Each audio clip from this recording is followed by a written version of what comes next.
Ok, entonces empezamos reumato.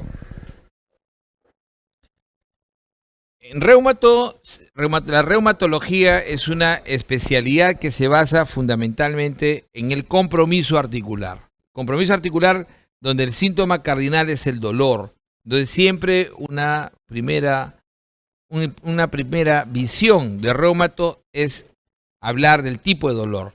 El dolor articular suele ser un dolor de tipo mecánico o puede ser un dolor de tipo inflamatorio. Son los dos grandes grupos de dolor, ¿no? También hay un dolor neuropático, pero vamos a diferenciar básicamente el mecánico e inflamatorio. El típico dolor mecánico es el dolor característico de la osteoartrosis, por ejemplo, y de los traumas. Entonces, esos son los que no tienen proceso inflamatorio. Es un dolor que suele empeorar con cualquier ejercicio y mejorar con el reposo. Sencillo, ¿no? O sea, todo proceso de movimiento, ejercicio, provocará dolor y la rigidez no es característica. Y si se presenta, puede ser por poco tiempo, generalmente 15 minutos post ejercicio, ¿no? La rigidez puede ser después del ejercicio. Entonces, no es característico. La debilidad generalmente asociada a este dolor es localizado a la articulación comprometida y no hay cansancio generalizado. En cambio, el dolor inflamatorio es principalmente en reposo. O sea, el paciente inicia dolor en reposo, incluso amanece con dolor. Y generalmente el dolor disminuye durante el día, ¿no? O sea, entonces el dolor suele ser principalmente en reposo. Esa es la gran característica, el reposo.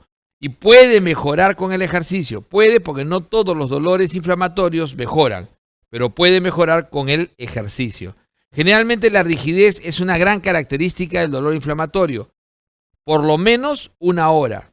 Usualmente 2 horas, ¿no? Y suele ser matinal. O sea, es una rigidez que se suele presentar en las mañanas. La debilidad es pronunciada. Generalmente asociado al dolor articular hay una debilidad pronunciada del sistema. Y el paciente, como suele tener una enfermedad sistémica, suele haber un cansancio, una astenia asociada, debilidad. Incluso son enfermedades que cursan con anemia, enfermedad crónica característica, ¿no? Y es un cansancio progresivo en el día. Entonces, la gran diferencia, típico de la artritis reumatoidea, del lupus, ¿no? AR, LES, como característica. Entonces, como decíamos, ¿no? Características inflamatorias presentes en AR, LES y gota. Gota es el típico lesión que inicia monoarticular, ausente osteoartrosis. Número de articulaciones comprometidas. Característica monoarticular, una sola articulación. Gota, la artritis séptica y las no inflamatorias, trauma y osteoartrosis. Típica oligoarticular, 2 a 4 articulaciones. Ahí tenemos las características de la artritis reactiva, psoriática, enteropática, ¿no? Incluso tenemos también la espondilitis anquilosante. Y típicamente poliarticular, AR, lupus e incluso vasculitis, esclerosis sistémica, todas ellas son típicamente poliarticulares. Grupo de articulaciones con alguna característica, interfalángicas distales. Entonces, si yo tengo interfalángicas proximales, tengo interfalángicas distales. Característicamente las interfalángicas proximales son de las más comprometidas en AR, en las proximales, y las distales es característica de la artritis psoriática. El 100% de los pacientes con artritis psoriática comprometen distales. ¿Y por qué es importante decirlo? Porque el AR nunca compromete distales. O sea, el AR compromete netamente proximales. Entonces, AR, si va a comprometer alguna interfalángica, compromete interfalángica proximal, pero no distal. No distal. Y entonces eso es una muy buena manera de diferenciarlos clínicamente, porque artritis psoriática es típicamente una artritis que se asemeja mucho a AR. Es poliarticular, en la forma más frecuente, artritis psoriática es poliarticular simétrica erosiva. Cuando uno dice poliarticular simétrica erosiva, lo primero que le viene a la cabeza es AR. Entonces, ¿cómo diferencio Lo diferencio por el compromiso de interfalángicas clínicamente. El compromiso de metacarpo, falángicas y muñeca es también típico de ARLS. Y el compromiso de primera metatarsofalángica, una lesión llamada podagra, cuando es inflamatoria, es típico de la gota. Primera metatarsofalángica. Y entonces así tenemos las monoartritis. Vamos a revisar hoy día monoartritis, oligoartritis seronegativas y dentro de las poliartritis llegaremos hasta AR. Entonces hoy día por lo menos vamos a hacer monoartritis y oligoartritis seronegativa. Entonces las monoartritis, compromiso de una sola articulación, ¿no? Característica de artropatía por cristales, ¿no? Las artropatías por cristales, gota y pseudogota. Miren que la gota es de lejos más del 98%, ¿no? De lejos es lo más frecuente. Y se basa en un proceso inflamatorio por precipitación de cristales de urato monosódico. Esto es típico de la precipitación de urato monosódico. Entonces, el tejido sinovial es rico en macrófagos y esos macrófagos tienden a migrar y producir, ¿no? Y producir un severo proceso inflamatorio por fagocitosis de esos cristales. Eso es lo que va a pasar y eso produce una severa sinovitis. Entonces la artritis es sinovitis. Entonces la pseudogota también pasa lo mismo, pero por cristales de pirofosfato cálcico. Pirofosfato cálcico. Esa es la artritis por cristales, que es sinovitis clásica. Miren cómo es en medicina la diferencia, ¿no? Cuando es monoarticular como este tipo, ¿qué cosa es la característica de una artritis inflamatoria? Empeora en el reposo y mejora con el movimiento. Pero en el caso de la gota es al revés. El paciente mejora con el reposo y empeora con el movimiento. Y eso es una característica de este tipo, siendo inflamatorio pero monoarticular. ¿Ok? Ahí por eso que la medicina siempre tiene excepciones a la regla. Y el otro monoarticular es la artritis séptica, que no deja de ser sinovitis, pero de tipo más que inflamatoria, infecciosa. Causa más frecuente Staphylococcus aureus. Y entonces, esta es la emergencia del reumatólogo. La única emergencia que tiene el reumatólogo es la monoartritis aguda. Porque tiene que diferenciarlo de la artritis séptica. ¿Y por qué tiene que diferenciarlo? Porque la artritis séptica puede destruir la articulación. Entonces tiene perentoriamente que hacer la punción, ¿no? La artrocentesis y definir si eso es séptico o es por cristales. Ese es el proceso básico. Entonces un paciente que lleva una emergencia con su rodilla hinchada, con dolor y con fiebre, métele la aguja. ¿Cristales o no? No hay cristales. Gran positivo, cocos. Allá, estafilo. Artritis séptica. Drenaje, antibiótico. ¿Se dan cuenta? Y esa articulación se puede salvar. Porque si no, suele producir subluxación y ruptura capsular a las 48 horas. Entonces, por eso es que es la emergencia del reumatólogo. Las oligoartritis seronegativas, que comprometen 2 a 4 articulaciones, esa sí ya tienen las características clásicas de la sinovitis. Y entonces ahí tenemos la típica aguda y crónica. Las oligoartritis, ¿por qué se llaman oligoartritis seronegativas? Se llaman seronegativas porque el factor reumatoideo es negativo, los nódulos reumatoideos son negativos. Además de ser oligoartritis, también los llaman espondiloartropatías seronegativas. ¿Y espóndilo viene de qué?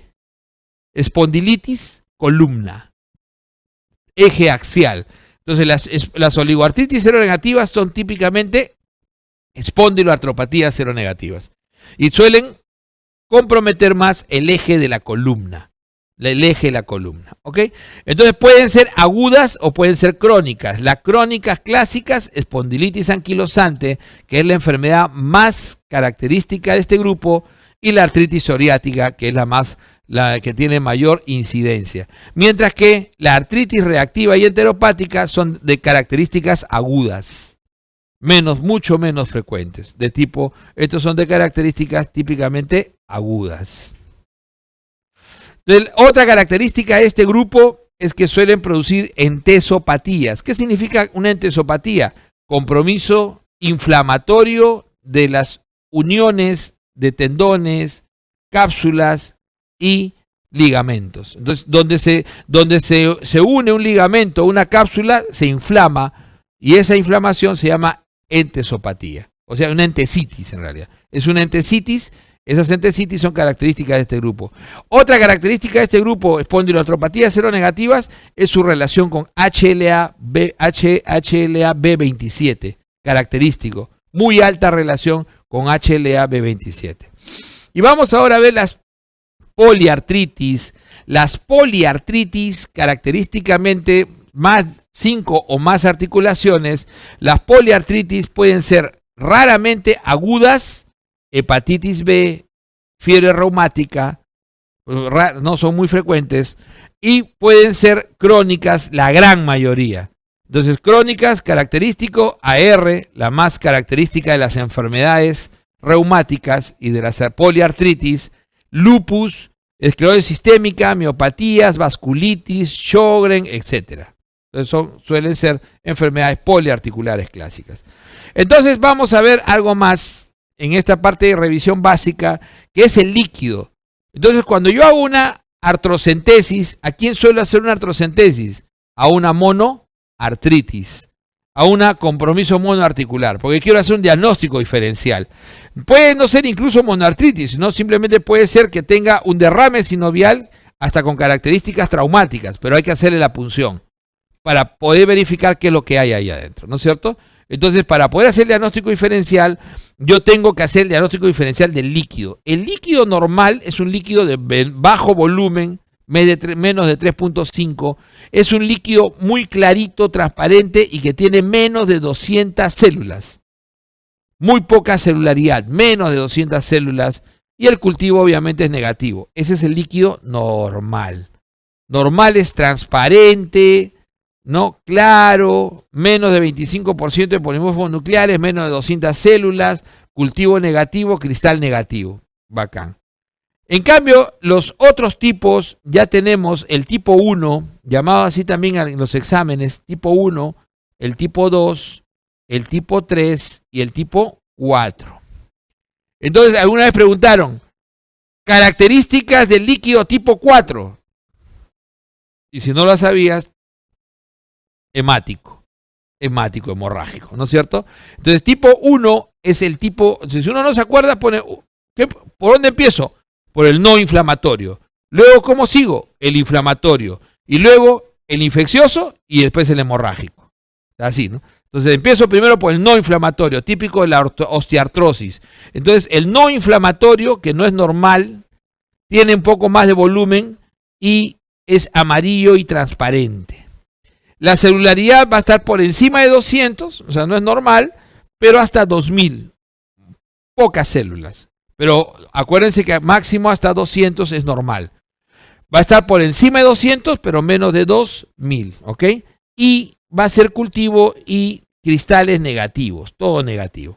Entonces, pero ya no es transparente, es amarillo. Ya no es incoloro, sino ya es amarillo, es transparente y tiene por lo menos 200 a 2000 células. La enfermedad típica acá, en el no inflamatorio, es la osteoartrosis, el que suele dar este tipo de líquido. El tipo 2 es el inflamatorio. Ahí están la gran mayoría de las enfermedades reumáticas.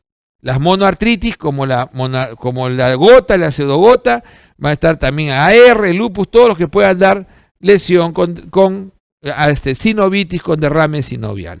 Entonces va a ser amarillo opaco.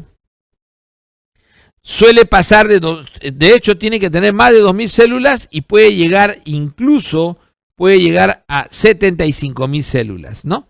Entonces suele pasar de 2000 células y este inflamatorio tiene polimorfos nucleares ya más del 50%. Más del 50% de polimorfos nucleares y suele estar por encima de 2000 hasta 75.000. Entonces es muy variable. Por ejemplo, ¿quién da más gota? ¿Quién da menos en las enfermedades reumáticas crónicas, ¿no? Entonces ahí típico. Va a ser cultivo negativo y va a ser también cristales negativos, excepto en la gota y la pseudogota. Entonces, acá estará en el inflamatorio, estará la gota y la pseudogota. En este inflamatorio, los cristales van a ser positivos en estas dos circunstancias.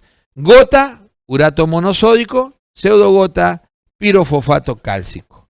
Por ejemplo, el urato monosódico es un cristal de birrefringencia negativa. Entonces, esta gota me va a dar un cristal de urato monosódico que va a ser de birrefringencia negativa, ¿no? De color azulado, tipo aguja. Mientras que la pseudogota característicamente va a ser un pirofosfato cálcico de birrefringencia positiva a la luz. Birrefringencia a la luz positiva, ¿no? Generalmente color naranja y tipo romboideo, de características romboideas. Entonces el inflamatorio, como decíamos, cultivo negativo y cristales positivos en estos casos de monoartritis asociadas a cristales. El séptico, importantísimo, el séptico es típicamente opaco a purulento, amarillento, opaco, purulento, por lo menos más de 20.000 células como mínimo hasta 100.000, ¿no? Entre 20.000 y 100.000 células, la mayoría por polimorfos nucleares, más del 75% polimorfos nucleares y más del 90% cultivo positivo. Entonces, en el séptico o infeccioso, lo más frecuente es en agudo, estafilo.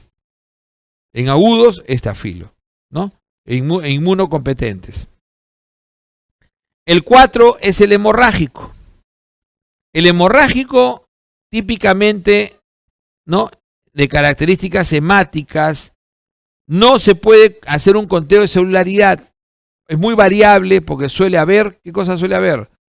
Coágulos. Entonces es difícil poder hacer un conteo. Por lo general es de tipo hemático con coágulos. Y hoy el cultivo suele ser negativo. Causas, ¿no? Las causas de hemorrágico pueden ser, las más frecuentes, traumáticas.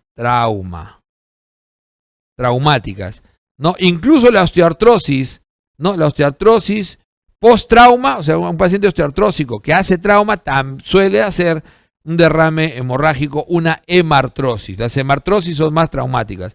Y las espontáneas, hay espontáneas, sí, y suele asociarse a discrasias sanguíneas. De ellas, típica, la hemofilia. La hemofilia tiene mucha tendencia, especialmente en algunas fases, a hacer hemartrosis espontáneas. Pero todas las discrasias sanguíneas suelen hacer hemorrágicos. Dicho eso, vamos a ver la artritis séptica y la gota.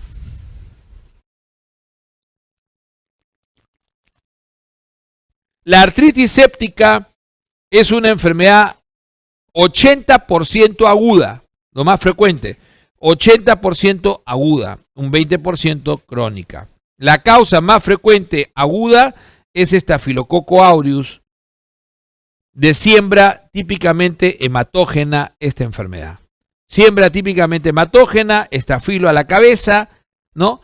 Le sigue enterobacterias. Las enterobacterias generalmente suelen producirse en inmunosuprimidos y en hospitalizados.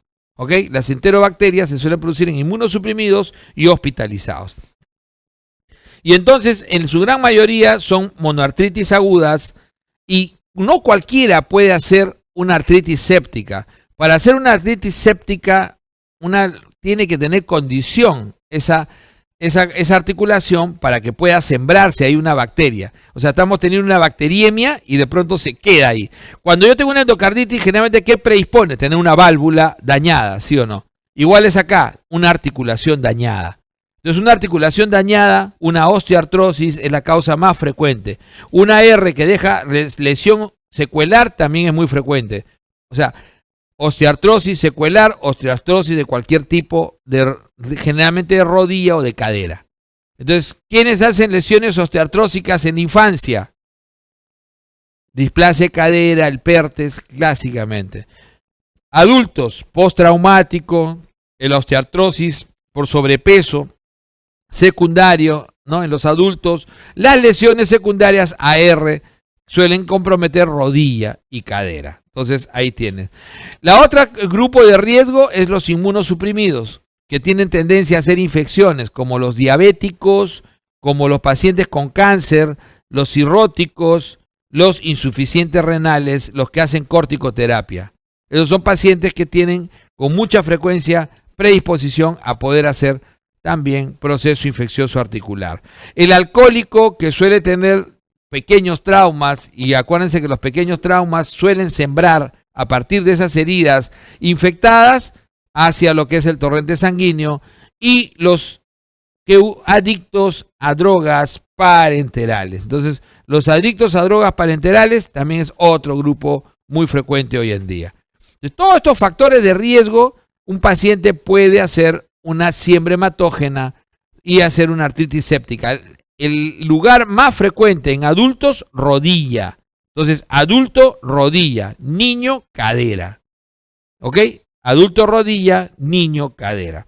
¿Cuál es la clínica de esta enfermedad? La clínica característica es que el paciente tenga mucha fiebre, es muy febril, con mucho malestar y dolor, y generalmente restricción al movimiento. Es una articulación que tiene mucho dolor y es un mecanismo de defensa muy claro. Porque generalmente en el niño hay retracción del miembro, característico por dolor. Entonces uno puede reconocer al niño que no se levanta y tiene retraído el miembro, especialmente por dolor en la cadera, que es la causa más frecuente en niños. ¿Ok? Adicionalmente a eso hay flogosis, signo de flogosis, derrame articular. Poliarticular es más raro, pues puede darse en el 20%, y como decíamos, más frecuente en niños en cadera y en rodilla en adultos. Otra área que se puede infectar con mucha frecuencia son los pacientes que tienen prótesis, de cadera o de rodilla, postquirúrgicos, se hicieron una artroscopía y pueden también producir postcirugía de articulación, y los traumatismos directos también van a producir artritis séptica. Es un paciente que se golpea la rodilla directamente con abrasión, va a infectar directamente la rodilla. También existe eso. Entonces, menos frecuente. Entonces, la artritis séptica más frecuente, Staphylococcus aureus, más del 70%. ¿Ok? Staphylococcus aureus. Enterobacterias, inmunosuprimidos y hospitalizados, ¿no? Ahora, cuando es por enterobacterias, es menos severo la clínica, es más subagudo. De la clínica más intensa la hace estafilo. Alta leucocitosis, mucho dolor, mucha fiebre, mucho escalofrío. Menos intenso las enterobacterias.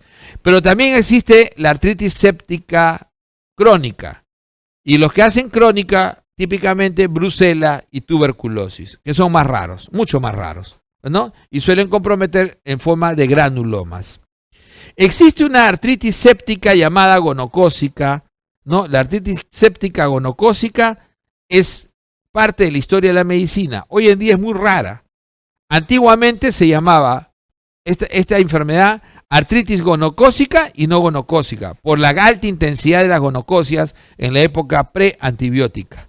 Pero una vez que la gonococia se puede controlar con antibiótico en forma rápida, incluso monoterápica, entonces, ¿quiénes hacen artritis séptica gonocócica? Hacen las mujeres con alto riesgo de bacteriemia, porque tienen que hacer bacteriemia.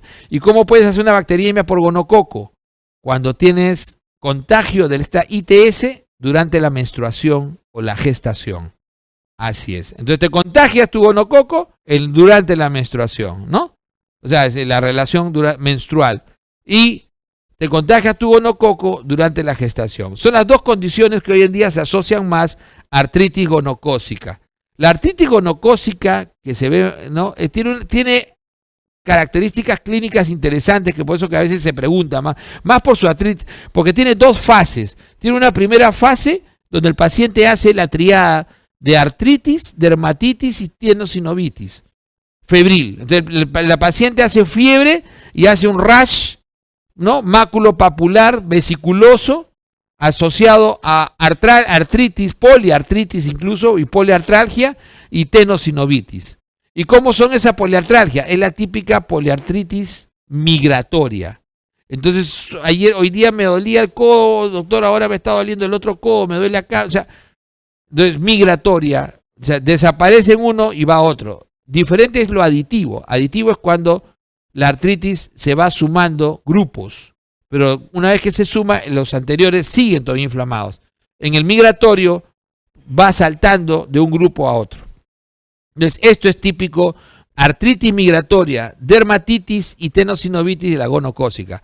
Una vez que pasa la primera etapa, que generalmente dura una semana, donde el paciente desaparece el cuadro dérmico, la paciente localiza la artritis en la rodilla. Generalmente hace el cuadro monoarticular. Y entonces ahí ya uno puede punzar y tener características de artritis séptica y hasta un 20% cultivo positivo. Baja, porque el cultivo positivo en la artritis séptica común es 90% positivo, pero en la gonocócica baja muchísimo. ¿Ok? ¿Cómo se diagnostica la gonocócica con más facilidad? Como es una ITS de muestra cervical. Entonces rápidamente encuentras en muestra cervical el gonococo. ¿Ok? Tratamiento de la gonocócica, vamos a decirlo de directa ya, ceftriaxona. 1 gramo, 6 a 10 días, ceftriaxona. Y entonces, ¿cuál va a ser el método diagnóstico en general de las artritis sépticas? La artrocentesis. Entonces, la artrocentesis es el método de elección. Entonces, ya sabemos qué tipo de líquido es. Un líquido tipo 3. Acuérdense, ¿no? 1, no inflamatorio. 2, inflamatorio. 3, séptico. 4, hemorrágico. Es un líquido tipo 3 que suele rendir con mucha facilidad tinción de Gram.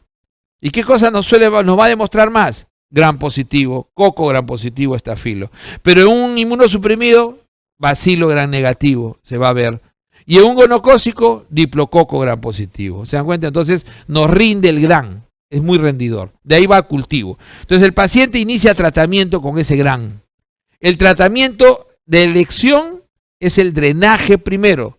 El drenaje articular. Se parece a la bronquiectasia, ¿no? El tratamiento de elección, drenaje postural. Acá es drenaje articular. Hay que sacar, al igual que el empiema, la mayor cantidad de pus posible. O sea, cuando el material va a ser netamente purulento. Cuando sale pus franca, eso se denomina empiema articular. O sea, cuando uno obtiene pus franca, eso es empiema articular. Y es una indicación generalmente de desbridación quirúrgica. ¿Ok? Pero en general, el drenaje articular es lo que se suele hacer. El drenaje articular se puede hacer repetidas veces con artrocentesis, pero hay articulaciones que pueden requerir drenaje con artroscopía. Por ejemplo, hombro y cadera son articulaciones que muchas veces requieren drenaje artroscópico. ¿Ok? Es una indicación. Pero el hecho es que hay que drenar. ¿Cuál es la ventaja de drenar? Incrementa la actividad del antibiótico. Incrementa la concentración del antibiótico. Nosotros queremos que concentre ahí, ¿no es cierto? Entonces incrementa eso. De ahí viene el antibiótico, que debe ser siempre parenteral. Y la elección en nuestro país pasa por la oxacilina si es estafilo. O sea, si es en la comunidad, la oxacilina, recuerden que es de alta actividad antiestafilocócica. Entonces podemos usar oxacilina. Si es alérgico a las penicilinas, clindamicina es una muy buena alternativa. Alta actividad antiestafilocócica, meticilino sensible. Pero si sospechamos de estafilococo meticilino resistente, tendrá que ser vancomicina. En una terapia empírica, si tenemos dudas, se recomienda dar oxa y ceftriaxona al mismo tiempo. ¿Ok? Oxa más ceftriaxona en una terapia empírica. Si tienes dudas de que podría ser gonocócico, podría haber alguna posibilidad, no estás seguro, no te salió tu Gram, entonces mejor le das oxa más ceftriaxona. La postura articular es importante porque el paciente hay que evitar que produzca subluxación articular. O sea, el paciente puede subluxarse y puede destruir la cápsula por movimientos, ¿no?, bruscos, porque ese tejido está friable. Después de que ha empezado tratamiento antibiótico efectivo, 48 72 horas después, ya el paciente puede comenzar a hacer movimientos para no perder rango articular. ¿Ok? Entonces, ojo que es una enfermedad que deja mucha secuela articular. Mucha secuela deja. Entonces, ese es el manejo de la artritis séptica. La gota, que es el diagnóstico diferencial, hicieron su artrocentesis y le salió un líquido tipo 2. Característica, es un líquido con una celularidad alta, generalmente no, generalmente mayor de 2000, pero en caso de gota está alrededor de 20 a 50.000. A predominio de polimorfos nucleares, pero no, alrededor del 50% y más del 50% y con cristales positivos, cultivo negativo. ¿Qué cristales? Urato monosódico. Entonces, cristalos de urato monosódico, la gota típica. Lesión típica, primera lesión, la que ven acá, podagra. Típica lesión aguda de gota, podagra, o sea, primera metatarso falángica. ¿Cómo es la gota? La gota tiene varios tipos. El estado de hiperuricemia, que es el estado de riesgo, el estado de gota aguda, que es el debut, el estado de gota intercrítica, que es el paciente que recidiva, y el estado final, que es un 15 a 20% de los pacientes, de gota crónica tofacia. Entonces un paciente puede estar primero en riesgo, hiperuricemia. Dentro de los factores de riesgo de gota, el más importante es la hiperuricemia. Pero ¿todos los hiperuricémicos harán gota? No. El 90% de los hiperuricémicos nunca hacen nada. Por lo tanto, una hiperuricemia aislada no se debe tratar nunca, salvo que pase de 14 de ácido úrico. Una hiperuricemia aislada no se debe tratar, ¿ok? Ese es el concepto básico. Un 5 a 10% van a ser enfermedad, hiperuricemia. Lo más frecuente, artritis, gota, y de ahí litiasis, ¿ok? De ahí litiasis. Entonces, cuando hace la gota aguda, el paciente suele ser un evento de mucho dolor, preferentemente alrededor de la primera metatarso falágica, pero se suele autolimitar el primer evento. Y el paciente generalmente responde rápido a AINES. Cuando vuelve a repetir el 60%, vuelve a repetir la gota en el primer año, eso se llama gota intercrítica. Entonces el paciente repite, entonces ya es un gotoso que va a repetir siempre. Ese paciente requiere, ¿por qué se llama gota intercrítica? Porque uno debe gestionar su tratamiento durante los periodos de crisis. Entonces uno tiene que investigar, tiene que tratar los factores modificables. ¿Cuáles son los factores modificables? La hiperuricemia, la obesidad, la hipertensión, la diabetes, la dislipidemia, el sedentarismo, son factores de riesgo modificables. Obviamente que el sexo también es un factor de riesgo, pero todavía no modificable. ¿No es cierto? En menos en medicina todavía no modificable. Entonces, hay factores de riesgo no modificables. Pregunta clásica. Sexo, etnia, son factores de riesgo no modificables. ¿No es cierto? Entonces, ahí tengan en cuenta. Más frecuente en varones, 7 a 1. Más frecuente en varones, 7 a 1. Más frecuente en etnia negra, muy característico. ¿Ok? Entonces, es una enfermedad metabólica clásica. Generalmente una hiperuricemia mayor de 7 se relaciona con estos pacientes. ¿Puedo tener gota sin hiperuricemia? Sí. Tengo un paciente con gota y al mismo tiempo le tomo su ácido úrico y me sale en 15. ¿Empiezo a tratar inmediatamente las dos cosas? No, nunca se trata la hiperuricemia durante el evento agudo. Nunca se empieza el tratamiento. Pero si el paciente toma tratamiento, tampoco nunca se le quita. Porque ya les dije los factores de riesgo, pero hay factores que precipitan ataque. Entonces, esos son otros factores. Entonces, ¿qué paciente hace ataque? El paciente que hace modificaciones bruscas del ácido úrico. Por eso es que cuando uno se mete una